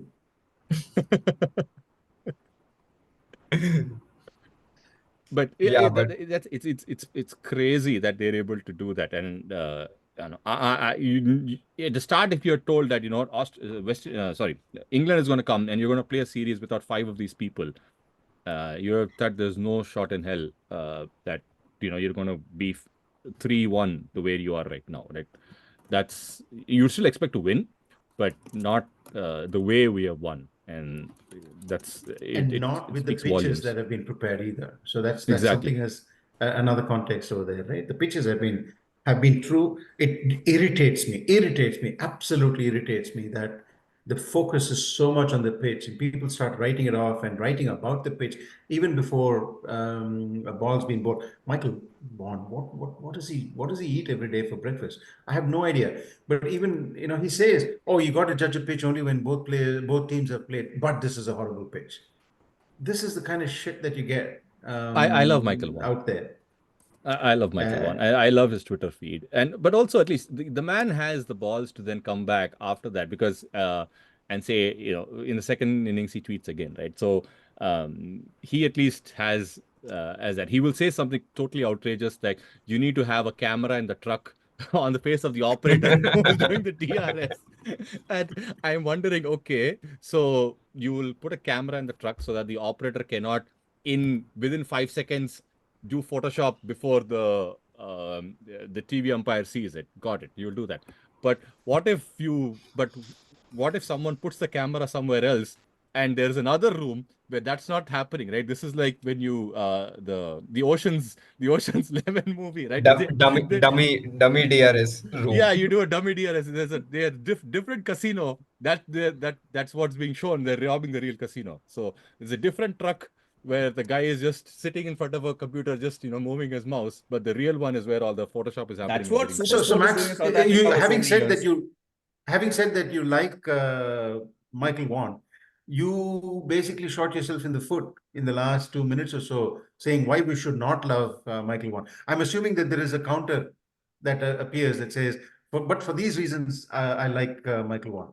No, he No, he will say that at he's the end box of it. office, right? Yeah. He will say something and it'll just Okay, be so this is an IPL fan saying it. Okay, I get it. No problem. Entertainment. Yeah. Oh, great. So, can we end, guys? We Or is can there any? we can talk about Dharamsala because the next test Yeah, will prediction. start. Yes. Our prediction. Sandy prediction. Yes. Prediction on Dharamsala. Mm. It's a they put a rye grass in the outfield. So आपकी rye क्या है Sandy जी? धर्मशाला की गेंद के बारे It's में. better than having fungus on the outfield. So, I think we'll win again. Though it We might be last played there in 2018 Border Gavaskar, right? The famous Yeah, Kuldeep yeah. test match. Yep. Yeah. Kuldeep. And I think they might play Wood now, obviously, and Bumrah is coming back. So I So think the question simply is this: if you take the team that played the last test, Bumrah comes back, who goes out? Akashdeep. Really? After how well he bowled? Can't drop Siraj. I would go for Siraj, but How can grade C beat grade A, Mo? Come on. Rock, paper, scissors. Grade If A you beats look at, grade C. yeah, because that's okay. I Would think you play all Akash. three? Would you play all three paces? No, Oh. no, I won't. That's the question I was going with. Given Dharamsala, would you play all Yeah. three paces and drop one of the spinners? In which case, it would have to be, sorry, Sandy, it would have to be Kuldeep. Kuldeep, Yeah. right? Regardless of how, of course, he's bowled brilliantly. It would have to be Kuldeep because you're bringing in Bumrah and you already have Akashdeep can bat, and Siraj. So you lose one of So the players I and I'll tell you what, dropping Ashan now would be the cruelest thing because it says 100 100 test. test. Yeah. With Bairstow. The good thing is you can't drop Yeah. Bairstow because it's his 100 test as well. Yeah, and I don't know when we'll play a test series next. Not There's sure of that. there's a couple, right? Bangladesh. There's Bangladesh is Bangladesh. coming up. Oh yeah, There's right. Bangladesh and Bangladesh there's and New Zealand. I believe New Ye- Zealand is also coming up Yeah. a bit later. So there are tests. There's not a problem. It'll be cruel for either team to drop either Bairstow great or Ashana even greater. Ash is But getting his 550th at MCG, guys. Ash is getting 550 at MCG. well, why not? Why not? Okay. So it might be three paces. Kuldeep makes way for Bumrah, and it looks like Patidar will make way for Devdutt Padikkal. Devdutt Padikkal. Yeah. So one But more. I heard I- it's been like 19 degrees centigrade during the Yeah. day at Max. Dharamsala. Yeah, Max. yeah. Wow. So yeah, that's going to be interesting. I mean, I Yeah. think the Brits will like that a lot more, right? It suits that Northern England weather than you expect in the last It's few been games. it's been raining there, and tomorrow it's showing a temperature of 1 degree minimum, and tomorrow and day after, and day after it's showing some 2, 3, 4 degrees, and I think the day our test starts, which is 7th, which is Thursday, it is showing maximum 9, minimum 4. Gee. Wonderful. Yeah, so I don't think, I mean, in those conditions, I mean, it's going to be hard to kind of spin as well, right? The pitch is also probably going to have some dampness in it. I don't know unless they kind of get these heaters and kind of try to forcibly dry the pitch out. Right. I don't see how we can play three spinners on that track. Yeah. I would think we should play three. So three drop paces. Kuldeep and bring in Bumrah. Most likely, yeah. So the test for when we played in 2016-17, our team was Umesh, Kuldeep, Bhuvi, Jaddu, Ash. So we went with 2 Six pacers bowlers. and we went with 3 spinners. So, sorry, hang on. Bhuvi, Umesh, Umesh Kuldeep, and Jaddu, three- Ash. Okay, and 3 spinners. It's a bit more colder this time, so I'm not sure you get the finger spinner working as sorry, yeah, I'm really not sure. I look, I don't know. I would just go with three pacers and Pacers. then and not and one of the spinners have to make way, and unfortunately it might have to be. Although he played the way he batted in the last test, the way he bowled, amazingly well. Yeah. So, The way he would you batted was play amazing. Lawrence ahead of Bairstow? It's Bairstow's 100th. Very hard, right? If they had to drop Bairstow, they should have done it in this test, in the previous test. test, and they didn't. So they have to carry him for the next test, right? Given that it's his 100th test, it's just crazy. Bairstow is just a joke. I mean, I keep asking, why is he in the team? Yeah, that's the thing, right? Now the series is gone, so you might think, okay, we could try Lawrence, but now unfortunately it's 100th test, so they can't, they have to play him, or maybe they drop Folks, have Bairstow keep and still get Lawrence in. I don't know. Folks has been doing fabulous though. Folks has been really good behind us. But if you're going to put in pacers, do you need to have a specialist keeper like Folks? Right. It's a fair point. I mean that really seriously because I think they would want to get Lawrence in just to have a look at him in India. and probably the only way to get him in is by releasing folks for the game. And alternatively, the only way you can play Bairstow is by him keeping. Otherwise, he's dead wood. Yeah. So what is the Bairstow? We'll find out. We'll find out. But we're all predicting that it's going to be another victory for India. Is that what we're saying? Yes, I feel it will be a victory, and not an easy one though. I hope it's not an easy one. I hope it's a really hard fought It'll be a one. contest. And, Yeah. Yeah. Take I it to the think- fifth day. Take it to the fifth day. Come on. I think Wood will be, if Wood plays, Wood will be really someone to watch out for, because Indians will not be able to play him at Dharamsala. I don't see it going to the 5 days, but I Unfortunately. still hope that it's well fought, and it's like Ash or Siraj or someone trying to hit the winning runs on the fourth day, in the post-test session or something like that. You just crushed Sandy Yes. there. Poor No, fellow, no. is this man really hanging I'm on to the- not an Ash hater. Here's the thing, and this is the story, right? Had Ash and KSB, the two most hated people in our WhatsApp group, held on at Hyderabad, right? This whole thing would have been completely different. Our memories are very, very short. I'm sorry, Yeah, Max. yeah. Our memories are incredibly short. Ash did some amazing things in Sydney. Things are forgotten. We have Sydney very, is very short memories. too far. I We know. forgot what Even he after that. did in Hyderabad also. He played in 2 innings. He got 3 and 3, I think. Right? And there was a comment on our WhatsApp group, not by me, by the way, that none of our, or in the pod itself, that none of our bowlers have got a 4 for. So to which Tony says, why are you bringing new milestones now, 4 for instead of 5 for, etc. That's because Ash only got 3. So we have to take one step above and say that he has not achieved 4. You keep inventing new metrics, right, to measure performance. Okay, Yeah. keep doing it. If there was ever That's a the thing I'm way saying, for right? If you run around with a wet towel, you'll find someone to smash it on. No problem. if there ever was an option for someone to jump out of a Zoom window and punch somebody, that'll be Mayur doing it to Sandy. I can just see him Yeah, yeah. seething within. You can I just know. see him seething. I know. The So nostril, whenever- there's a steam coming out of his nostrils. So Whenever I'm talking about Ash, I am just turning my Zoom screen off and looking at my notes. I'm not looking at Max. No, next episode, Ash's 100th test. So we should probably see if Vaishnavi, me, and PGK just do the episode and shut all of you out of it.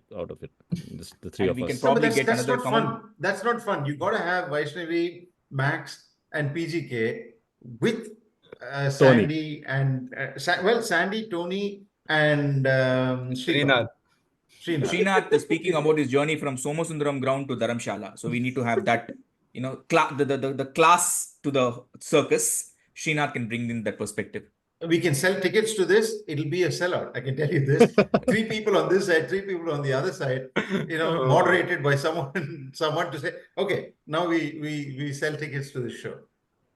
But I would just like to say, Ash, if you're listening to us, we don't hate you. We love you. Hoping that he listens to this.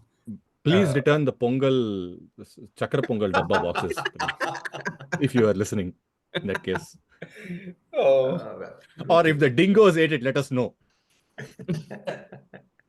Give us a sign. So do we end now? I Yes. think we can. Yeah. Okay. Let's do it. On that Share, note, subscribe. we discussed cricket contracts, we discussed WPL, we discussed Australia, New Zealand, we discussed BNP contracts also. We discussed about Ashan now and how he's the best player and he plays his 100 test. We are looking forward to him scoring 100 in his 100 test and taking a fifer. We look forward to Bumrah coming back. We look forward to Padikkal debuting. We are all looking forward to actually England getting bashed again. Please join us next week where we discuss all this and much more. For now, it's bye from me, Hank, Max, Samo, and Addy. Say bye, guys. No pressure, Ash. Bye. No pressure. See ya.